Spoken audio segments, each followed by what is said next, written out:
안녕하세요. 은평마을방송 클래식 엿보기 자갈. 아직도 꿈꾸는 여자 한성순입니다. 네. 오늘 들을 곡이 뭔지 먼저 소개해 주세요. 오늘 들으실 곡은 그 멘델스존의 한여름밤의 꿈, 거기서 결혼 행진곡이라는 곡. 네. 딴따다단 딴따다단 뭐 이런 거요? 자, 그러면 오늘 들으시는 이 곡은요, 결혼 행진곡인데 많은 분들이 너무나도 많이 들어서 시작부터 뭐야, 시작부터 이렇게 가슴 두근두근 이러면서 시작을 해야 되니까 기쁜 일, 새 출발 이런 느낌으로 시작해 보도록 하겠습니다. 네. 그러면 오늘 멘델스존의 2편이잖아요. 네. 근데 사실은 지난 시간에 우리 멘델스존님의 이야기를 하다 보니까 네. 집안이 부유했는데 네. 그 중에서 네. 아버님이 뭔가를 멘델스존한테 줬다는 얘기를 제가 사적으로는 들었거든요. 네, 근데 네, 얘기를 네. 안 하신 것 같아요.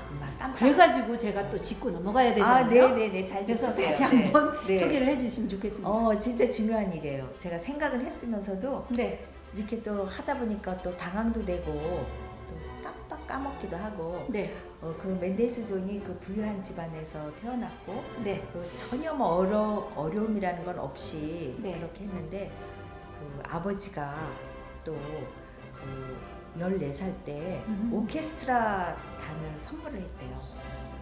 오케스트라 단에 들어가기도 힘든 한국에 그 오케스트라 단을 전체를 다 주셨다는 얘기예요? 네, 그렇죠. 그러니까 그 시대만 해도 그 음악가들이 거의 다 막 이 삶에 그 생활이 어려웠잖아요, 그때는. 네네. 그런데 그야말로 뭐 우리가 먼저 번에도 얘기했지만 슈베르트 같은 경우에는 피아노도 없이 네. 또 작곡을 하고 자기가 조그만 그 기타를 갖고 작곡을 하고 그래서 네. 기타가 자기의 뭐 그 작은 그 교향 악단이라고까지 표현을 했고 또 그 악성 베토벤 같은 경우에도 진짜 생활이 너무 궁금해서 네. 가계부까지 쓸 정도로 네. 그렇게 생활을 했다는 걸 우리가 소개를 드렸는데 네. 이 멘델스존 같은 경우에는 아버지가 그 물론 그 소형이지만 그 악단이 뭐 그렇게 교향 악단 같이 뭐 100명 이상 되는 건 아니지만 그래도 그 악단을 선물로 한 거예요. 네. 그러니까 그 시대에는 굉장한 파격적인 거죠. 그렇죠. 근데다 또 문제는 집에도 또 집안이 부유하다 보니까 뭐 거실은 아니지만 작은 뭐 공연하는 곳이 있었다고 그렇죠. 그 아주 그 생활이 넉넉하다 보니까 그 네. 멘델스존 그 집안에 그냥 그 모든 그 문예인들이 네. 들랑달랑 하면서 거기가 이제 사롱같이 일종 네. 얘기하면 집안 사롱같이 네. 그렇게 해서 멘델스존이 뭐 그런 학문뿐 아니라 뭐 예술뿐 아니라 또 그 미술뿐 아니라 아주 다재다능한 것을 접하게 된 거죠. 네. 그래서 그 오케스트라 단원을 선물로 받다 보니까 거기서 지휘도 하게 되지 네네. 또 작곡도 하게 되지 그 다음에 또 피아니스트 노릇도 하지. 그러니까 이 사람이 아주 다재다능한 그런 재능을 갖고 있었죠. 네. 그래서 그 악단을 엄청 키우고 아주 유명한 이제 지휘자까지 된 거죠. 그래서 그때는 그 전에는 뭐 지휘를 한 데는 뭐 손으로 했다거나 근데 그 멘델스존이 이제 처음으로 그 지휘봉을 사용했다는 그런 지휘자가 됐다 이런 말이 있어요. 네. 네. 그러면 구체적인 얘기를 오늘 이제 본격적으로 얘기를 해보려고 하는데요. 네, 본격적으로 아까까지 좀 전에 소개해드린 거는 지난 편에서 누락된 부분을 저희가 네. 교정했습니다. 죄송합니다. 아니에요, 괜찮습니다. 네. 저희는 뭐예요? 언제든지 풀어주는 방송이니까 걱정하지 마시고요. 네. 질문 너무 어려운 거 하지 마세요. 네. 스킵합니다. 저희가 댓글에 어려운 거 하시면 네이버님한테 검색하시든지 구글님한테 검색하셔서 보시고요. 네. 저희들은 알고 있는 최선을 다해서 찾아서 알려드리도록 하겠습니다. 그러면 누나 멘델스존과 모차르트에 대한 부인들에 대한 네. 비교해서 얘기를 한번 해주실래요? 아무튼 이 아직도 꿈꾸는 이 꿈녀가 엄청 정리를 잘해요. 정리의 신이에요. 제가 보면. 또 이렇게 자랑을 해주시면 또 제가 또 다음 주부터 조금 더 정리를 잘 해보도록 하겠습니다. 아무튼 감사하죠. 뭐 제가 잘 모르는 부분도 옆에서 매일 챙겨주고 해서 너무 감사하고요. 어쨌든 이제 그때 이 멘델스존 가족이 그 음악가로도 그 소규모로 그 음악회도 하고 그랬죠. 그 전에 네. 우리가 소팽도 얘기했지만 그 엄마가 피아니스트다 보니까 애들을 모아놓고 그렇게 음악들을 많이 하고 해서 이 멘델스존 역시 그 누나가 피아니스트 작곡가예요. 근데 언젠가 이제 영국 여왕 앞에서 그 음악을 연주할 기회가 있었거든요. 네. 근데 사실은 그 곡이 누나가 작곡한 곡이에요. 아, 누나가 작곡했는데 누나가 작곡했는데 누나가 그때만 해도 그 여성들이 앞에 나가는 거를 별로 반기지 않았던 시대인가 봐요. 그래서 누나가 이거 내가 작곡한 거 내 이름으로 작곡하고 싶다. 그러니까 맨델스존이 누나는 매형 뒷바라지나 잘하고 아이들이나 잘 키우면 되지 않겠냐. 상처받았겠어요. 이렇게 얘기를 해서 이제 오누이가 합의하에 맨델슨이 작곡한 곡이라고 이제 그렇게 출판을 한 거죠. 네. 근데 막상 그 여왕 앞에서 그 곡을 여러 곡을 연주하다 보니까 그 마음에 든 것은 결국 그 누나가 작곡한 곡이었어요. 아, 그러니까는 그 맨델슨이 생각이 있는데 어떻게 자기가 당당할 수가 있겠냐고요, 그죠? 네, 그렇겠어요. 그래서 그런 아픔이 있고 또 맨델스존이 그 와이프랑 결혼한 것이 세상에서 가장 행복한 순간이었대요. 어머, 너무 가슴이 떨려요. 음. 꼭 사랑 고백 받은 것 같아요. 저. 그래서 그 맨델스존 곡은 사실은 저희가 뭐 베토벤 곡도 듣고 또 쇼팽의 곡도 듣고 했잖아요. 네. 근데 그런 분들 곡은 어떻게 보면 굉장히 그 높낮이가 심하기도 하고 네. 막 때로는 막 폭풍 같은 것도 네. 우리가 느끼고 또 쇼팽 같은 곡은 또 선생님 어떻게 느끼셨어 그 전에? 뭐 가슴이 떨리기도 하고 또는 뭐 쇼팽이 작곡한 곡들을 네. 제가 처음 접했을 때이기 때문에 네. 어떻게 보면 이거 뭐지?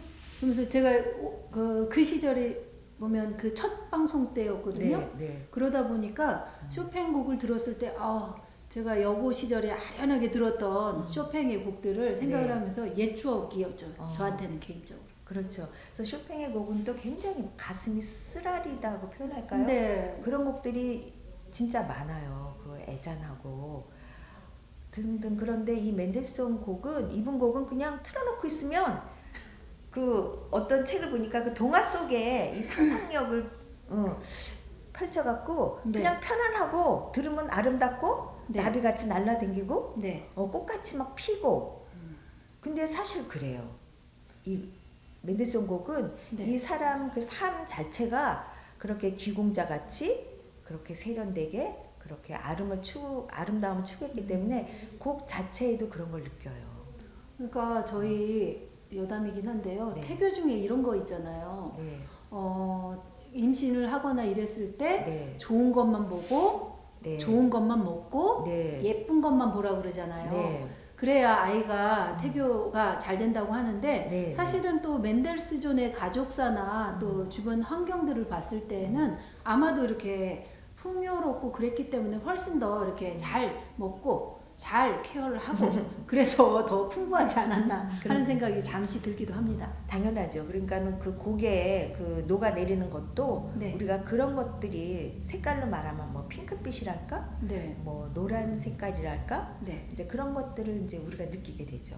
네. 모차르트하고 맨델스존 부인들 얘기를 하는데 그 부인들도 또 그렇게 상반돼요. 이 맨델스존이 모차르트께 존경을 했다고 하는데 그 부인은 지난번에 얘기했죠. 그 모차르트 부인은 돈이 생기면 부인의 손에서 돈이 더 먼저 나간다고 그랬죠. 맞아. 그런 얘기 그렇게 얘기를 한 해주셨어요. 적이 있었어요. 근데 이 또 맨델스존 부인은 그렇게 지와 뭐 모든 것이 갖춰진 그런 부인이었대요.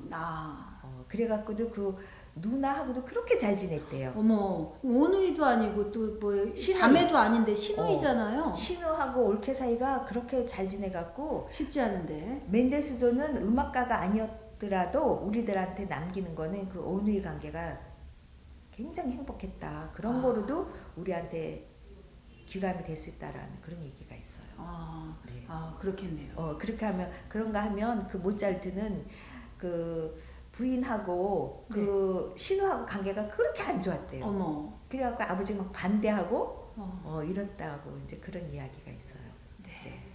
선생님 어쩜 그렇게 그 깊은 얘기까지 다양하게 잘 아시는지 모르겠어요. 아니 우리 뭐 이렇게 시청자들한테 얘기해주면 재밌잖아요. 그러면 맨델스존이 스코틀랜드 여행한 거 잠깐 살펴볼까요? 네, 선생님 말씀해 주세요. 여러 차례 스코틀랜드를 방문하면서 그쪽의 지역에 대한 것들을 살펴보기도 하고 네. 또 그 정서라든지 기타 등등을 느껴봤겠죠. 그렇죠. 그래서 이분이 개인적으로 여러 차례 방문하면서 느꼈던 거를 시적으로 표현을 한 게 있어요.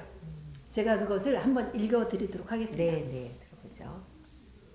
흥겨운 민요 가락이 있고 귀는 사랑스럽고 향기로운 시골로 마음은 원주민의 맨종아리로 향해 있다 라고 되어 있네요. 그래서 시적으로 표현을 했지만 사실은 이분이 계몽가처럼 맨델스존의 그 뭐죠? 사상이라고 할까? 아니면 그렇죠. 음악에 대한 정서 네. 이런 것들이 이 서민적인 거 그래서 서민적인 그런 방향으로 가지 않았나 그런 생각이 듭니다. 네. 언젠가 그 맨델슨이 연주를 하려고 하는데 네. 악보가 도착을 안 했대요. 어머머 어떡하면 좋아. 자기가 연주할 곡의 악보가 도착을 네. 안 했대요. 네. 그런데 그거를 또 뭐라고 악보가 왜 안 왔냐 막 단원들한테 그러면 그것도 또 위화감을 조성하기도 하고 그것도 불안하겠죠. 또 그렇죠. 그걸 또 그래서 이제 이 맨델슨이 그냥 아무 악보나 그 본면대에다 올려놓고 이제 자기가 다 암기하고 있으니까 시간이 되면 또 한 장씩 넘겼겠죠. 이렇게 한 장씩 넘기고 한 장씩 넘기고 했겠지. 그래서 이제 그 음악이 다 끝났대요. 근데 그 옆에 단원이 와서 이제 거기를 보게 됐나 봐요. 네. 그러니까 아니 이게 무슨 곡이냐. 그러니까 맨델슨 이야기가 보면 모르냐 이거 그 곡이 아니다 그랬대요. 얼마나 당황했을까요? 사실은 지휘자는 어떻게 보면 그 악단의 수장이기도 하지만 지휘자이기 때문에 깃발 같은 역할을 하잖아요. 그렇죠. 그래서 전체 흐름이랄지 조율을 하는 것들을 굉장히 많이 해야 되는데 네. 악보가 없다고 했을 때는 세세한 부분을 잘 살펴보기가 힘들 것 같은데 또 머릿속에 그렇죠. 그런 것들이 있기 때문에 그런가 봐요. 그래서 네. 제가 그날 있었던 일을 관전평을 뭐라고 했는지 한번 알려드리도록 하겠습니다. 네, 말씀하세요.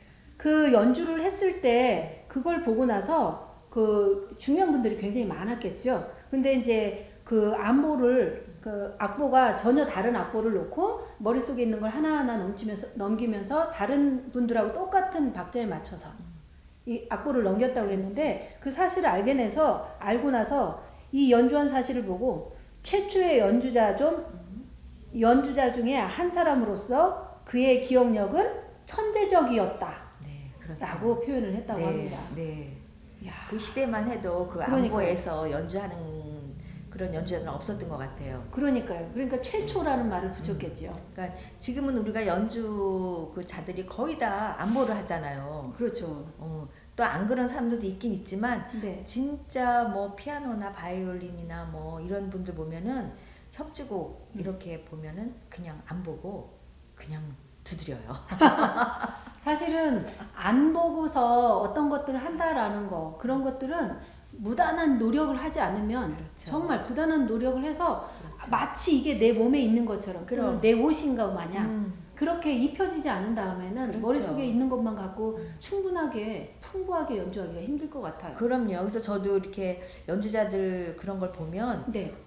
진짜 대단하다. 네네. 그 뭐 10분짜리 20분짜리도 아니고 네. 더 긴 시간을 그렇게 악보도 하나도 안 보고 한다는 거는 네. 진짜 우리가 기립박수를 보내야 된다. 그거 보통 연습해서 되는 일들이 아니잖아요. 그러니까는 굉장히 대단한 분들.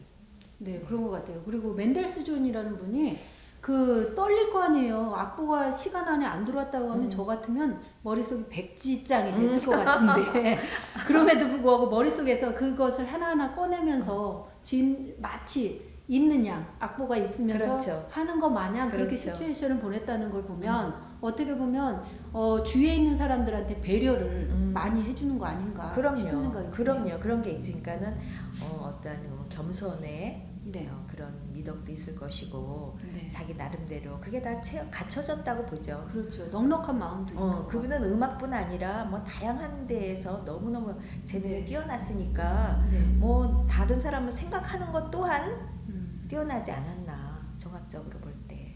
네. 그래서 오늘 맨델스존 두 번째 시간이잖아요. 네. 사실은 첫째 시간에도 뭐 맨델스존의 음악이랄지 뭐 또는 뭐 가족사 얘기, 그다음에 네. 3대 바이올린 협주곡 얘기도 굉장히 네. 중요하고 재미있는 얘기였는데 오늘 얘기는 더 재밌었던 것 같아요. 아, 그래요? 근데 뭐 이렇게 신우이 얘기도 굉장히 재밌었고, 그다음에 또 안보. 저는 안보라고 했을 때 이게 안보도 아니고 안보 이게 무슨 단어지 하고 사실은 검색을 했거든요. 근데 이 얘기를 들으면서 네. 멘델스존의 천재적인 그 감각이나 이런 그렇죠. 것들은 다시 한번 칭찬해 보고 싶습니다. 네. 저희가 이제 새로운 코너도 하나 또 운영을 할 거니까 지난주에 우리가 텔레비전에 내가 나왔으면 좋겠다. 제가 가끔 이래요. 텔레비전 내가 나서 좋겠다 거기를 뭐 남녀노소 네. 뭐 또 뭐 우리 은평구뿐만 아니라 또 서울시 전국 또 이것이 또 전 세계. 전 세계에 나갈 그런 우리가 포부 갖고 네. 있으니까 뭐 어디든 뭐 뉴욕에서 와도 상관없어요.